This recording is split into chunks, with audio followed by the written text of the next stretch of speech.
Começando mais uma análise aqui no canal, e hoje eu quero trazer para vocês uma análise sobre a ordem expressa imediata de Kim Jong-un para que sua indústria bélica interna da Coreia do Norte acelere todos os seus processos a nível de guerra. É um desafio muito grande para Kim Jong-un, mas vamos destrinchar esta ordem expressa de Kim Jong-un e vamos aprender muito mais quais são suas intenções e o que isso pode representar para o cenário geopolítico.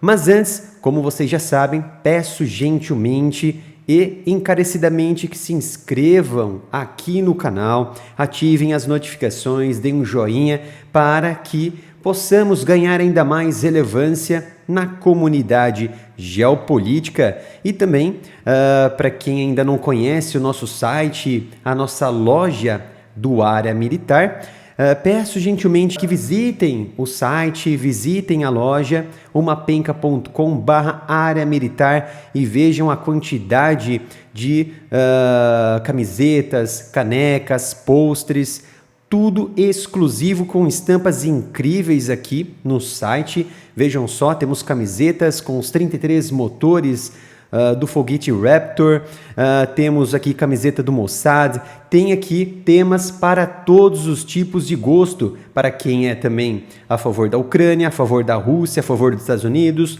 a favor do Brasil também. Temos aqui temas variados, gosto para todo tipo. Então vamos lá para o que interessa, que é estudar, analisar essa ordem expressa por Kim Jong-un, o líder supremo da Coreia do Norte, o ditador Kim Jong-un.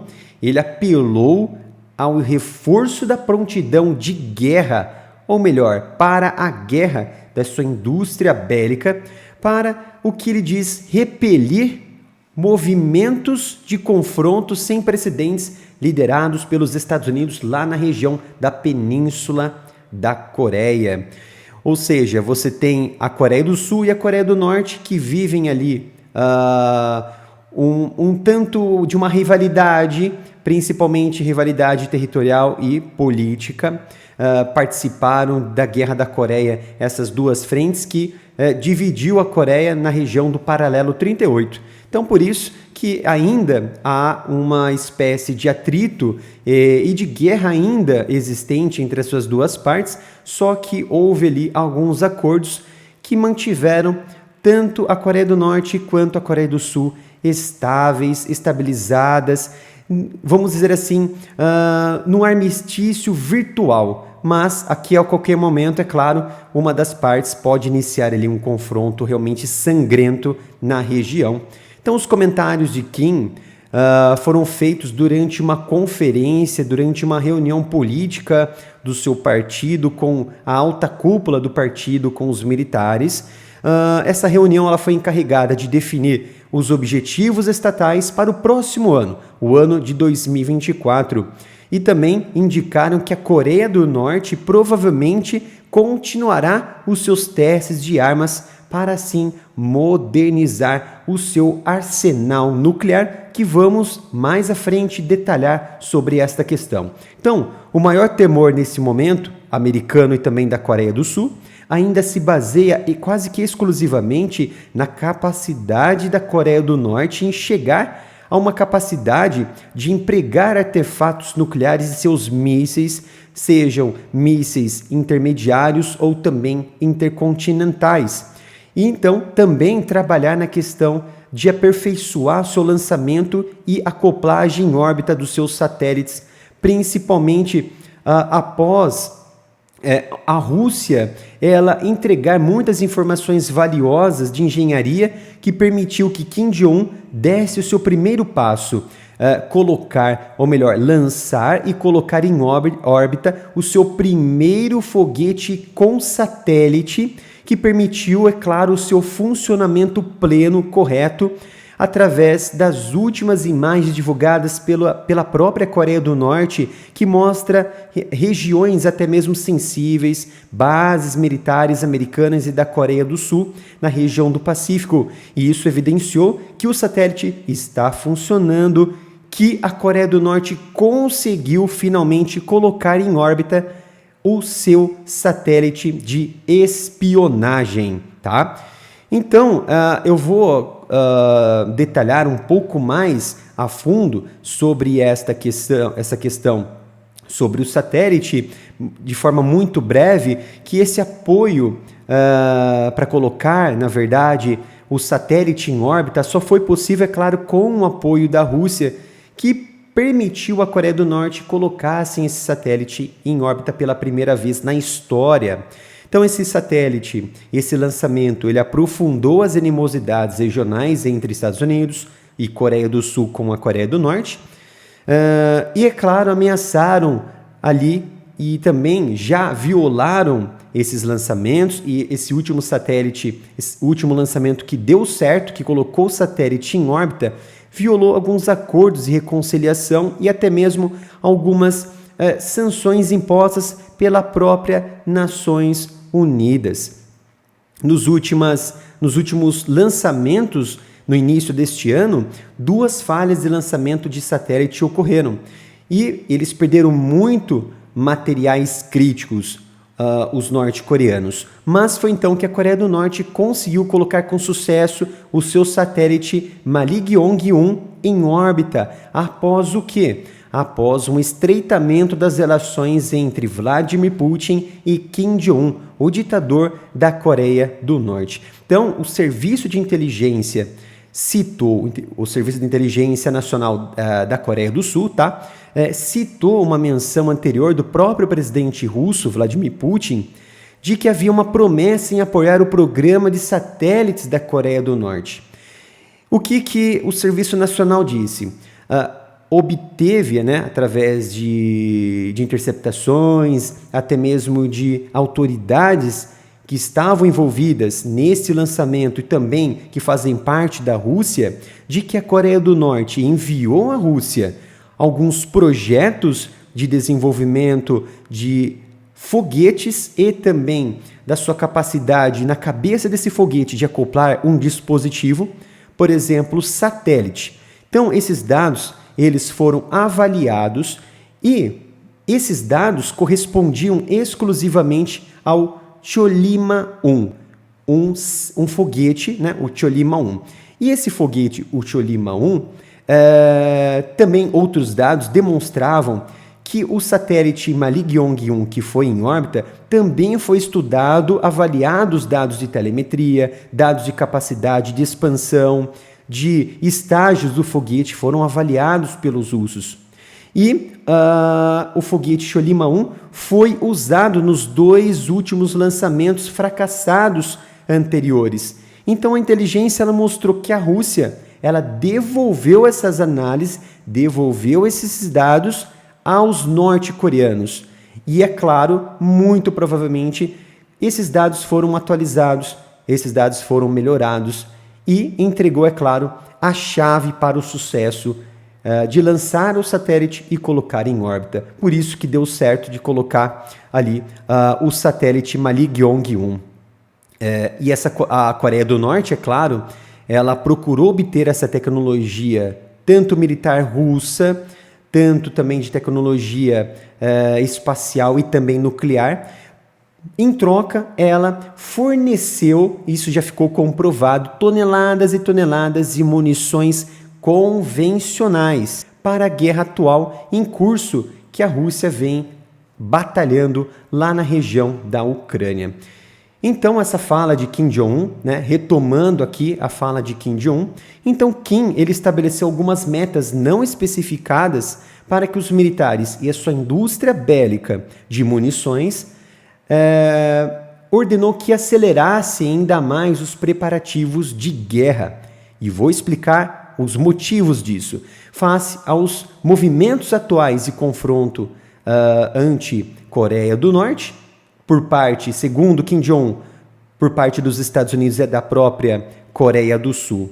E também alguns documentos indicam que que Kim Jong-un também esclareceu a posição do partido sobre a expansão da cooperação estratégica da Coreia do Norte com os países anti-imperialistas em meio a esta situação geopolítica mundial de rápida mudança em busca de uma multipolaridade. Então devemos observar o quê? Que novas alianças e cooperação mais aprofundadas com nações anti-americanas, entre elas China, Rússia, Irã e também outras nações árabes, estão sendo ainda mais formuladas, ainda mais desenvolvidas essas cooperações. E daqui para frente, tudo pode ser ainda mais esclarecido e novas formações poderão ser ainda mais trazidas à tona dessa cooperação entre esses agentes contra os Estados Unidos. Então, especialistas dizem de que a Coreia do Norte deverá apresentar promessas e medidas para fortalecer o seu poder nuclear e uma capacidade mais de ataque e de expansão de cooperação com a Rússia e a China, que também estão envolvidas em confrontos separados com os Estados Unidos, principalmente a China na região de Taiwan e, é claro, a Rússia na região da Ucrânia. Então, essa medida de Kim, ela despertou o quê? Muita atenção da Coreia do Sul e dos Estados Unidos pela sua natureza convencional também nuclear.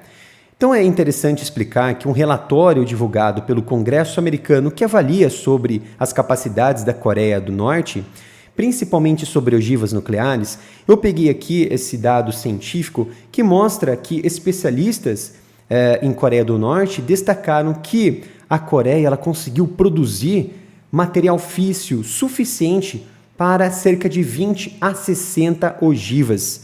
É claro que não há uma determinação do potencial dessas bombas, desses artefatos, mas há um artefato, a capacidade para construir até 60 artefatos nucleares. E um outro objetivo do programa de armas nucleares da Coreia do Norte, sem dúvida alguma, é miniaturizar os artefatos nucleares, diminuir o seu peso, para ter uma capacidade de implantar esses artefatos em mísseis. Esta é uma capacidade que muitas nações, inclusive o Irã, que tem muitas dificuldades até mesmo na tecnologia de lançamento e ainda mais na tecnologia de miniaturização desses artefatos nucleares, para colocar na cabeça dos mísseis e assim lançar os mísseis até seus objetivos. Mas aí veio um dado muito interessante que alguns observadores e analistas dos Estados Unidos afirmaram, ouçam só, que a Coreia do Norte atingiu o nível de miniaturização necessária para instalar um dispositivo nuclear em armas que vão desde mísseis balísticos de curto alcance a mísseis intercontinentais. E isso demonstrou que um perigo iminente que a Coreia do Sul e os Estados Unidos poderão enfrentar daqui a 5, daqui a 6 anos.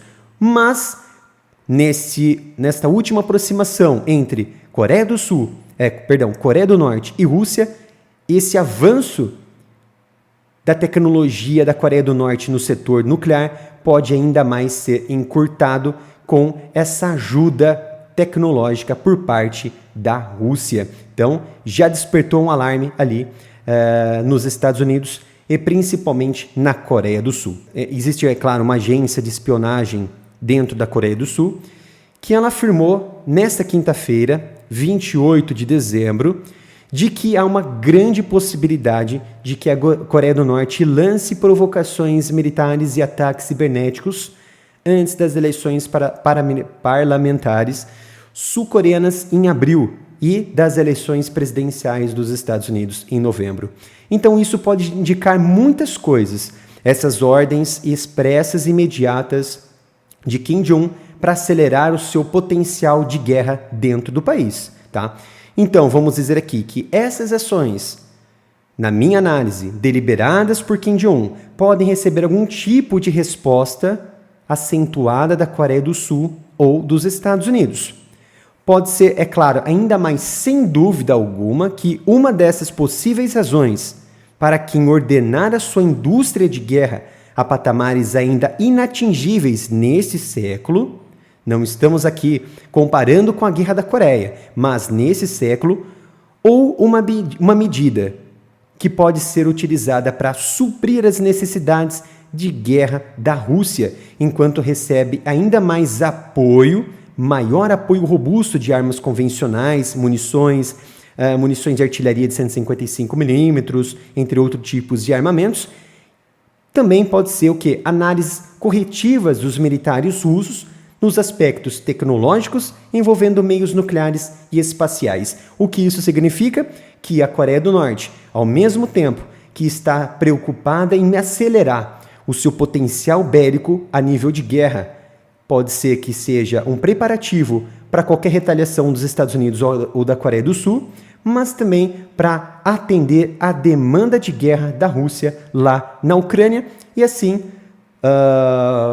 por reciprocidade, a Rússia atender às demandas em tecnologia espacial e nuclear para a Coreia do Norte.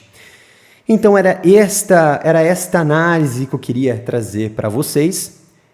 Peço gentilmente que se inscreva aqui no canal se gostou desse vídeo, ative as notificações e compartilhe o vídeo com amigos para que o canal ganhe ainda mais relevância na comunidade geopolítica. Obrigado pela sua presença e até o próximo vídeo aqui no canal.